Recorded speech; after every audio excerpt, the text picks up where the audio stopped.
There is nothing.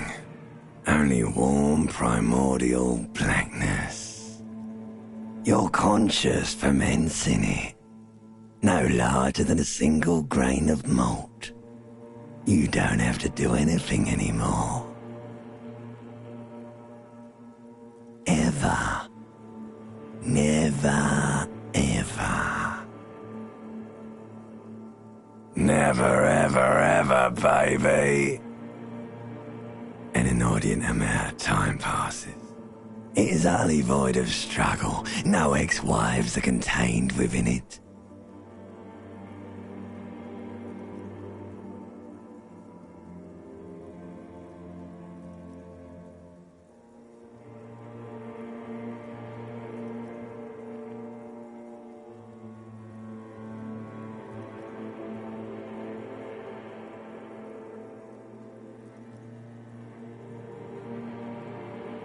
You got it, sweet brother. Nothing upon nothing upon nothing. I know you do, baby. I know. Coming right up, sir. Smooth passage. All right. Nothing town to fuck all borough. Do you want me to upgrade that to a one-way trip, sir? The song of death is sweet and endless. But what is this? Somewhere in the sore, bloated man meet around you. Like a fly to the ointment, your conscience sticks to it. The limbed and headed machine of pain and undignified suffering is firing up again. It wants to walk the desert, hurting, longing, dancing to disco music. The stench of liquor rises from your mouth, and with it, an ungodly headache. A fiery streak penetrates your skull, trying to force your eyes open. It's a...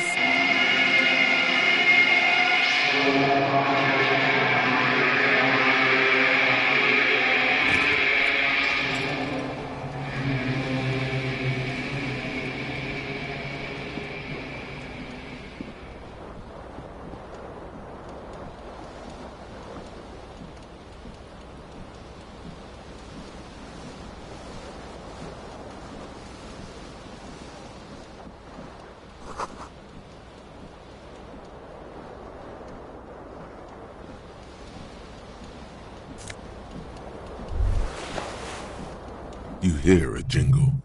Keys are clinking in the pocket of your flare-cut pants. It says, whirling in rags, on the aluminium keyring. There is a single key on the ring.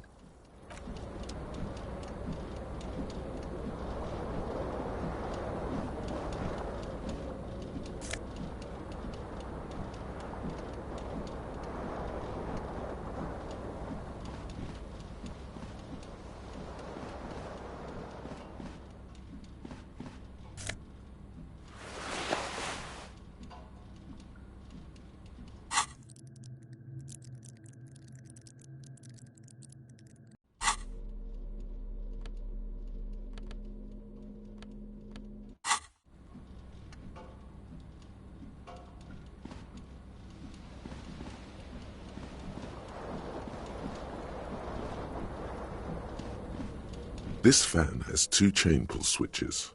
One ends in a tiny fan, the other in a light bulb. A truly horrific necktie has somehow attached itself to one of the blades. The blades come squeaking to a halt. It should be easier to reach the tie now.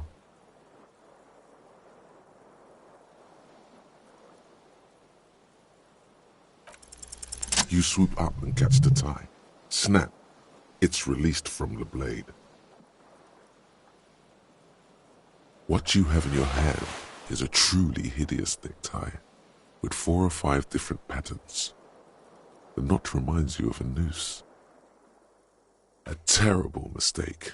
Turn the lights off immediately. You can practically feel the photons burning a hole in your... The lights are off.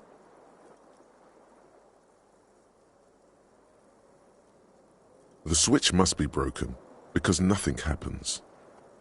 The air in the room is starting to feel like...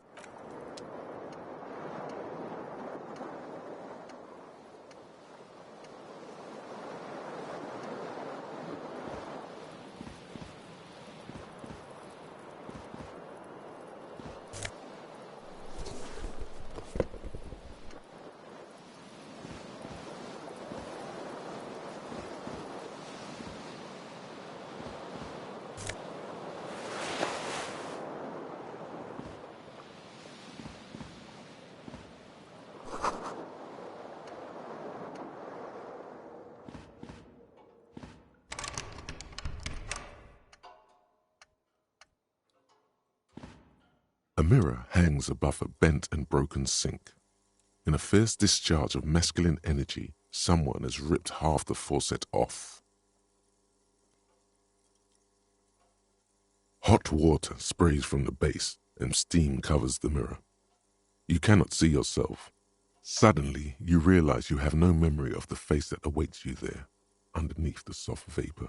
Really, all recollection of the person you are, the people in your life, and even the world you're in has drowned in a sea of blood alcohol. This was no mere night of drinking. It was a deluge of world-ending proportions. As you slowly reach your hand towards the surface of the mirror. Abort. You clearly have not thought this through. You won't like what you see there, and you will never unbecome it.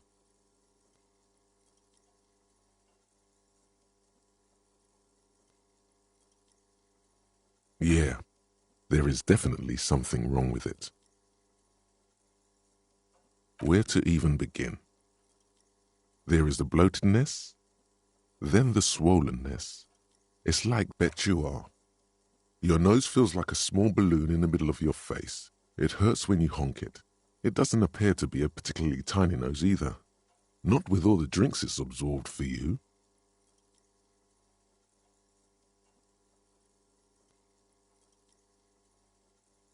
It's not.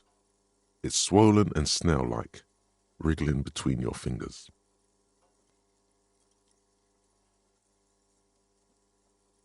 Don't be scared.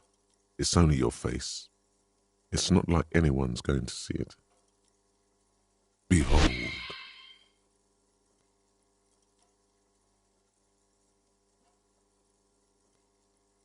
You have no idea who this thing is, do you? Whatever it is, at least it's dead now. There's clearly rigor mortis on your face. Oh wait, is that an expression? Are you trying to make an expression with that face?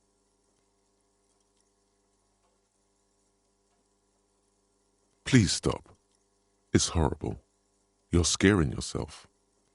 Oh my God. You can't stop. It's like it's not even voluntary anymore. You have worn that grin into your face and now what does it even mean? What is the emotion you're trying to convey? You should check yourself for a pulse, superstar. From here it looks like a cadaverous spasm. You find no sign of life on your swollen neck. However, putting your hand on your chest reveals an irregular heartbeat. You appear to be alive, for now.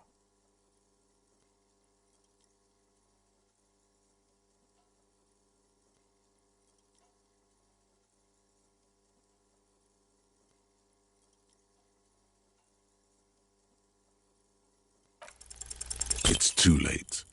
Like an image on film. The expression belongs to your primary motor cortex. It would take a minor neurological miracle for you to cease producing it.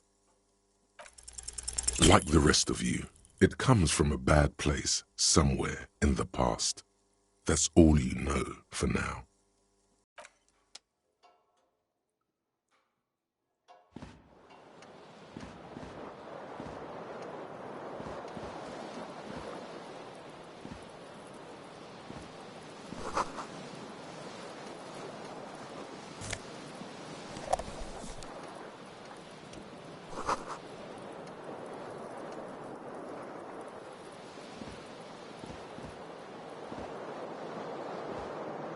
The window stands broken in its frame. Cold wind blows in. The morning light hurts your eyes. It's hazy, but you see the ocean and some war-torn buildings.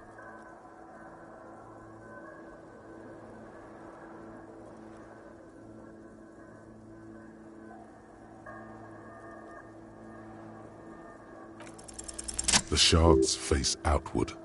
Whatever broke this window came from the inside. A fine web of scarring covers the back of your right hand, but none of it is recent. More likely a projectile than a held object. There are no fragments on the floor from pulling a tool back in after impact.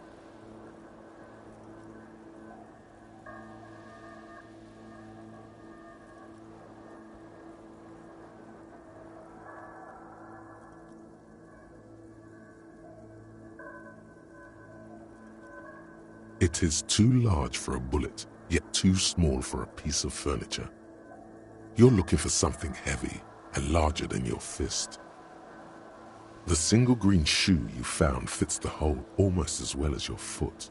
It would have also been heavy. Congratulations. You smashed the window with your own shoe. Now you only have one. If you're lucky, you could still find the other one on the balcony outside. The door to it should be outside your room.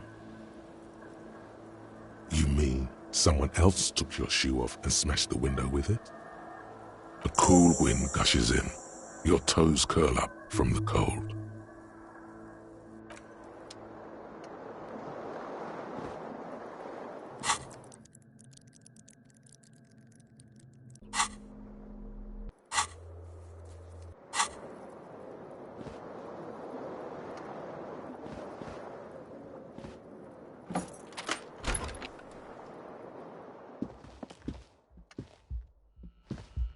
Hello, officer.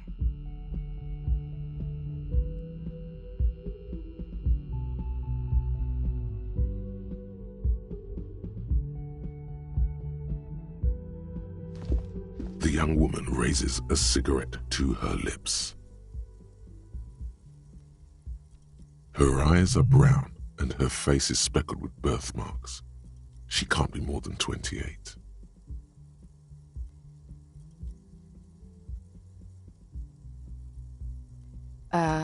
No.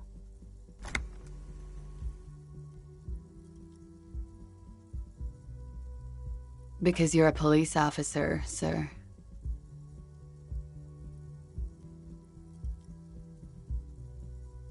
I am, yes. Unless you've been feeding us a set of very well-rehearsed lies all this time. You've been here for 3 days, on official police business, no less. Couldn't say. In truth, so far, mostly drinking.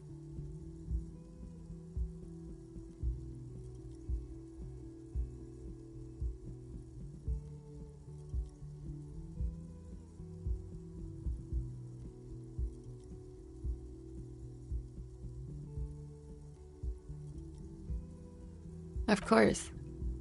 Be careful, officer. They don't like the police around here. Something stirs in you as she's about to go. Call it an instinct, a need. The need to ask questions. It's like you said the words 1,000,000 times before. She looks back at you, a light glinting off her eyes.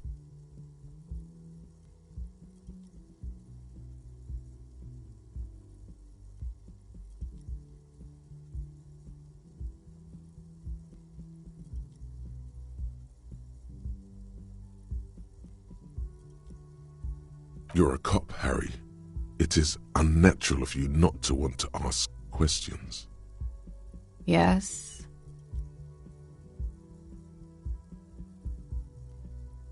The dock workers are pretty cocky. They think they're police enough.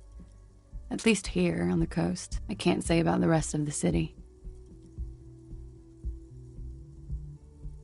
You're in a hostel, sir. We are in Revachol. Revachol is the disgraced former capital of the world, divided into zones of control under foreign occupation. Half a century after a failed world revolution, she is central to our moment in time.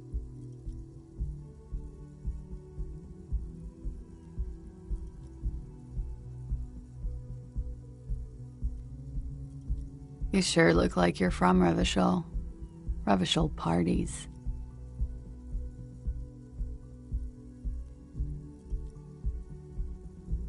It's 51.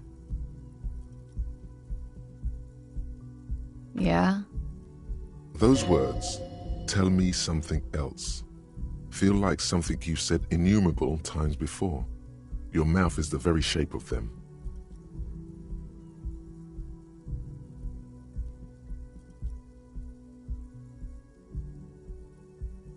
There was the usual ruckus.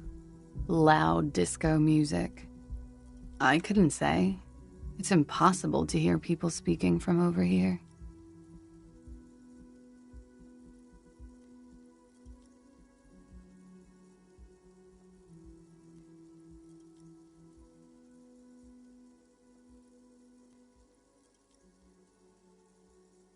Oh, yes. Various artists. Ostentatious orchestration prime among them. Oh, were huge where I come from. I was very young then, of course, like 7. Life gets hard, but we go on.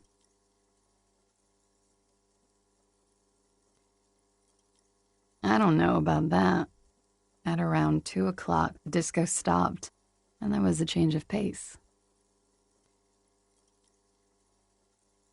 A slow, sad song started playing, like organ music on repeat. That went on for quite a while. Some of the time, you were yelling along to it.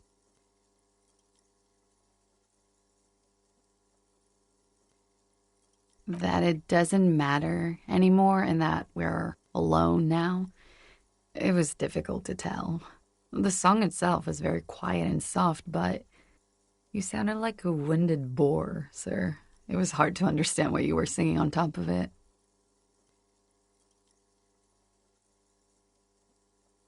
Yes, it was very cool.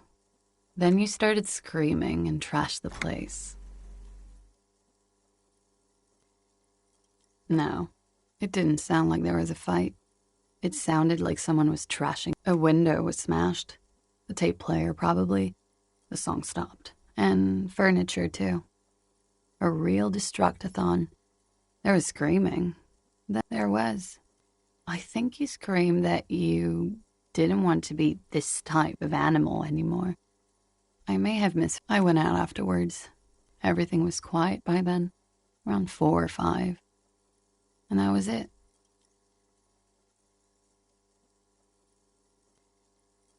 Glad to have been of assistance.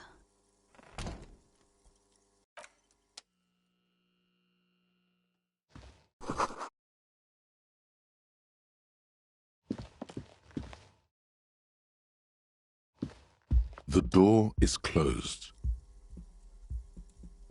There is no answer. You hear the shower being turned on, somewhere inside.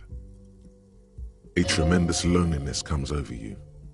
Everybody in the world is doing something without you.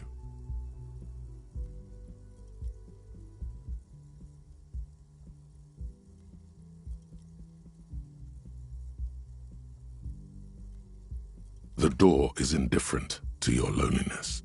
The world does not care.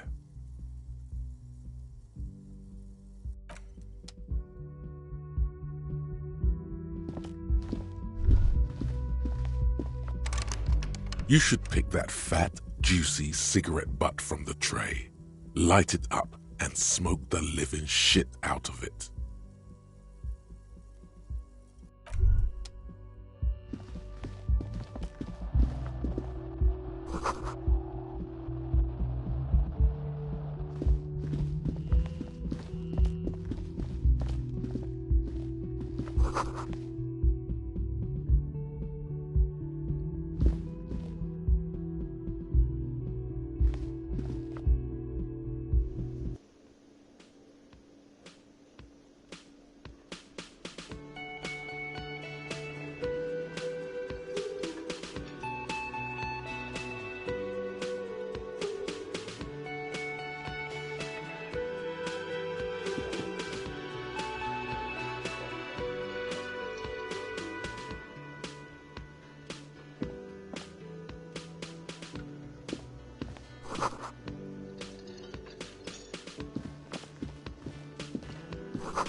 That was disdain in his eyes. Even now he's purposely ignoring you.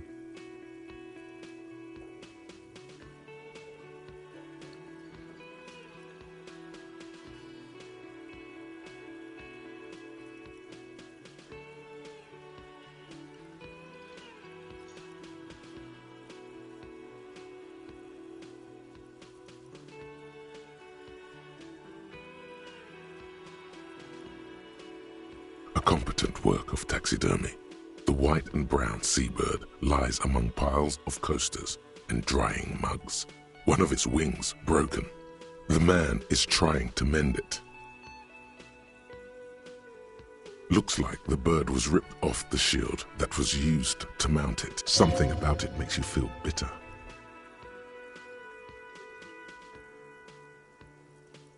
The man plucks at the seabird, frowning. A competent work of taxidermy. Looks like the bird was ripped off the shield. Something about it makes you feel bitter.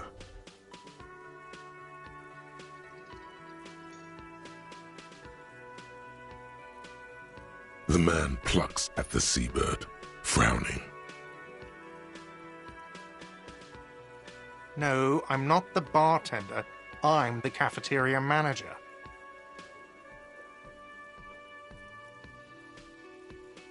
Mm-hmm.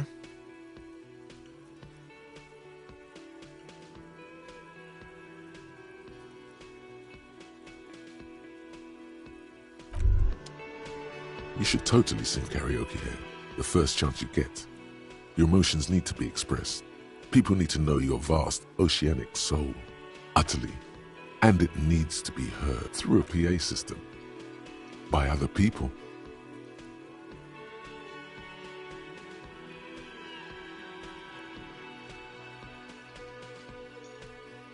You should sing the sad small church song from that tape you found. Thought it was obvious.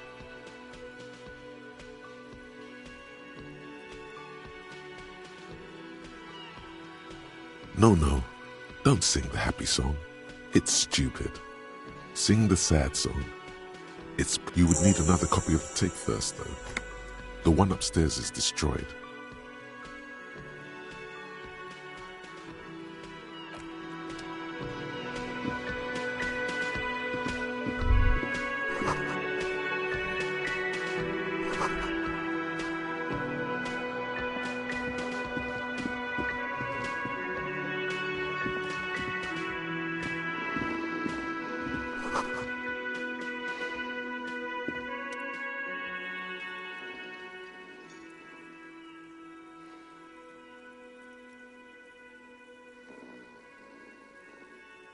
On the counter, rolled out of his open hand, you see a blister pack of headache medicine.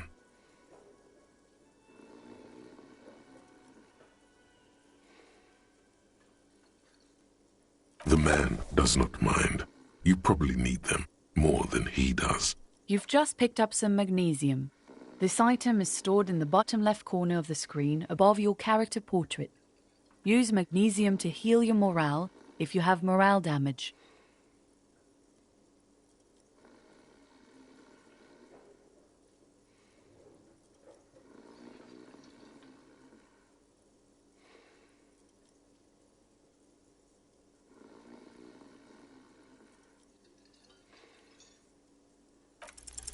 You gently shake his shoulder, but nothing happens. This man could probably sleep soundly in a ship's engine room.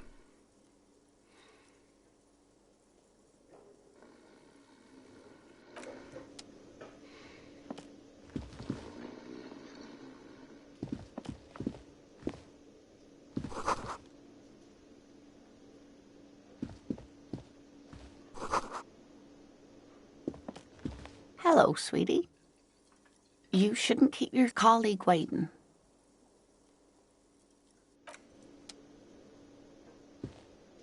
A bespectacled man in an orange bomber jacket is tapping his foot on the floor.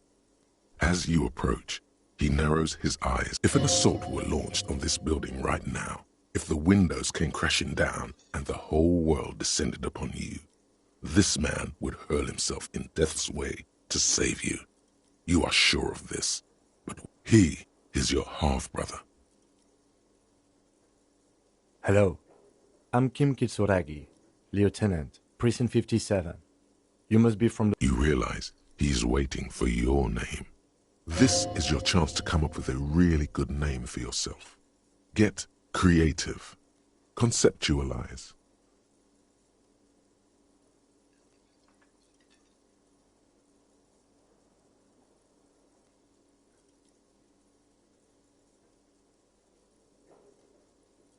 Okay, then.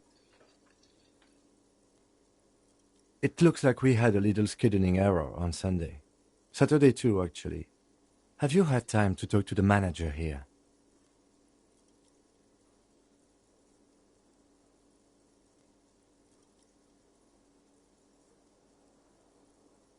If you don't mind, we should talk to him again.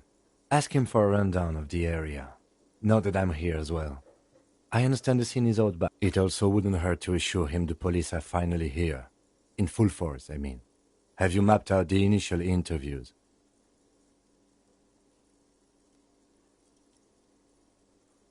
Okay, we'll have time for that after we take a look at the coroner's case.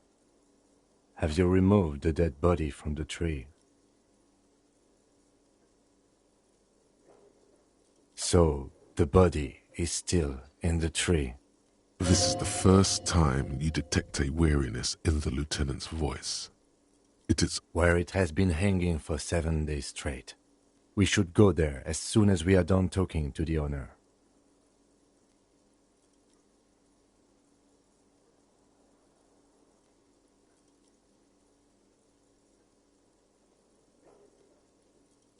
After you, officer.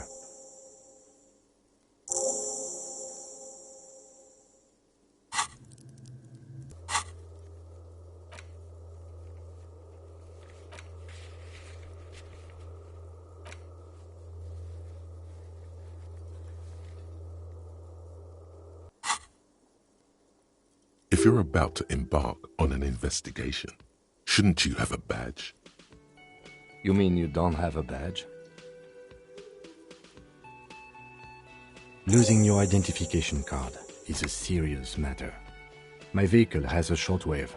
You can use it to report your badge missing. I advise you to Lieutenant Kitsuragi is now in your party. You can talk to him.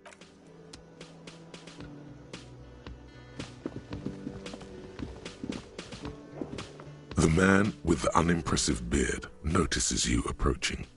He drops the ledger he was holding. Mr. Gart, right? You run this place. Yes. I am Kim Kitsuragi from Precinct 57.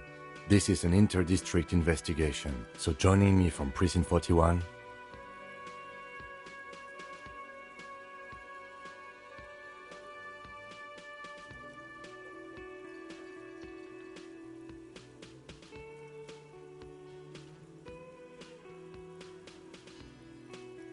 Right. Now, I know it took us a while to arrive at the scene. It also took you a while to call us and report the dead body. It was... No, I only just got here. It was probably Sylvie who called you. She usually works the bar here. I'm only... Do you have her number? As a matter of fact, I do.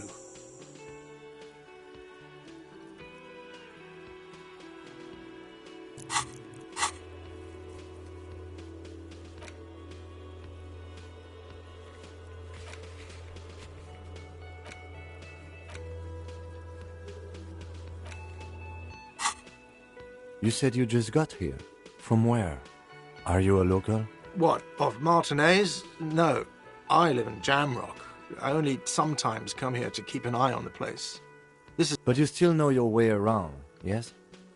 Yes, I know where some things are, but as I said, I don't live here. I just used to work here. I didn't imply that. Detective. I have everything. You? The body was behind the building, right? How do we get there? Behind this building, there's a courtyard. They hoisted him up on a tree there. And how do we get there? See that door there? Go out and turn right. There's a... There's a big hole in the fence. No need for a key. Just go through that hole. Let's go. Not so fast. You owe me 130 real.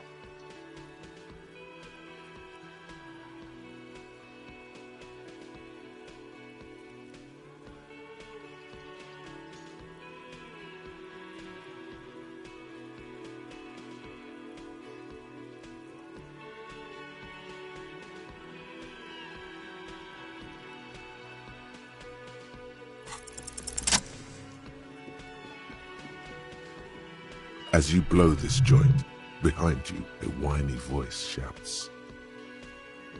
Real mature, man. Real mature.